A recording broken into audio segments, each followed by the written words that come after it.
So hey guys, welcome to our YouTube channel. In this video I'm going to show you how to change Gmail password in your smartphone. But before beginning the video, don't forget to like this video and subscribe to our YouTube channel for more informative videos like this. And don't forget to hit the bell icon so you won't miss any update. So let's begin the video without any further ado.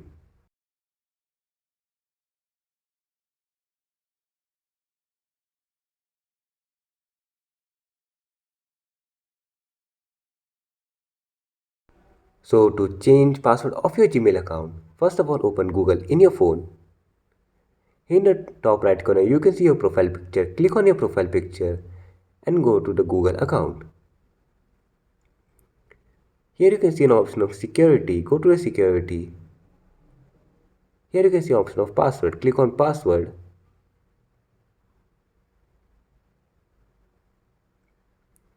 Here you have to enter your password, and after that you will be able to change your password of your Gmail account.